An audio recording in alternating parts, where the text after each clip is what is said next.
ओम शांति। इस देह का नाम है विजया काय। मैं एक छोटी सी कहानी आपको सुनाने के लिए आई हूँ। एक गांव में एक ब्राह्मण रहता था। बहुत अच्छी तरह से गुजारा उसका चल रहा था। भिक्षुगिरी करके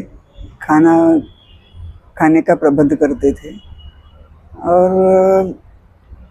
कभी कहानियाँ, कभी पूजा, इस तरह से कुछ न कुछ काम करते थे। लेकिन कुछ साल बाद वो जब भी बूढ़े हो गए, तभी उनको घूमने फिरने का भी मुश्किल हो गया।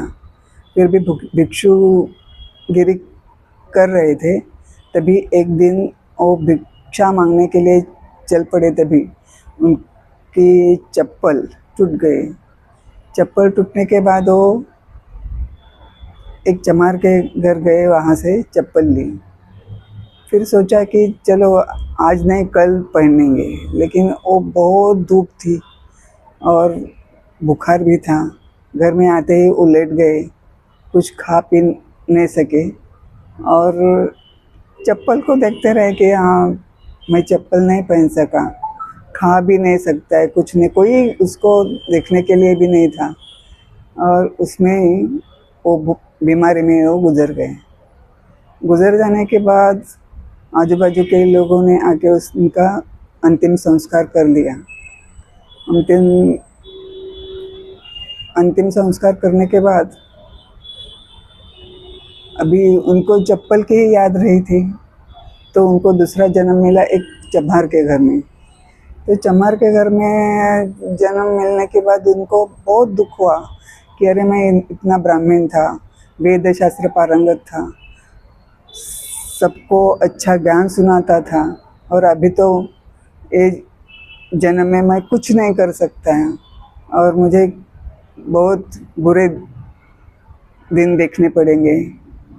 ऐसा सोच सोच के वो चुप भी रहा, अभी क्या करूं करके वो सोच ही रहा था। तो सभी औरतें वहाँ आजू बाजू के आ गई। उन्होंने सोचा उसको रुलाए, लेकिन वो नहीं रहा था। इतने में उस गांव में एक अच्छी ज्ञानी औरत थी, वो आई। उसने देखा उसको पहचाना और कहा, हे ब्राह्मण, तू ब्राह्मण तो था, लेकिन अभी इस घर में तुम्हें जन्म मिला है। इस घर में जो भी अभी तुम्हें कर्म करना पड़ेगा वो तो करना ही पड़ेगा। तो अभी दुख मानने से अच्छा है कि जो आया है नसीब में वो अच्छी तरह से निभाओ, और इस जन्म में भी तुम भगवान का नाम लेकर अच्छे स्वभाव संस्कार से रह सकते हो, और अंतिम सांस तक अगर तुम भगवान के नाम में ही निकालोगे तो तुम्हें अगला जन्म अच्छा मिल सकता है। तो तुम क्यों रो रहे हो? फिर वो तुम क्यों रो नहीं रहे हो? ये देखकर फिर वो रोना शुरू कर दिया।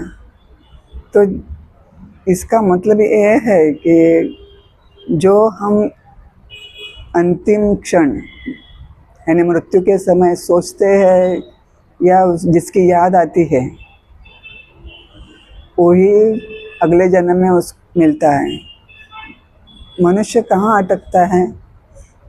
रूप रंग में, अपने स्वभाव संस्कार में, किसी वस्तु में, और उसी की वजह से उसको अगले जन्म में वो भुगतना पड़ता है। इसलिए हम ऐसा है तो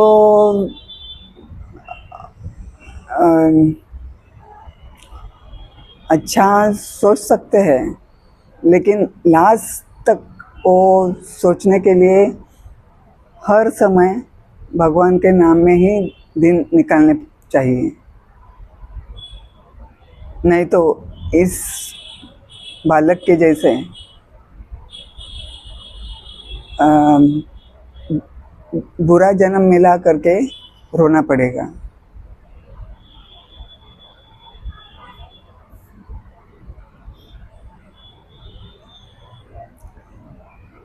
ये अंत मति सोगति, यानी अंत में जो हम सोचते हैं वही अगले जन्म में हम लेते हैं। हो गया।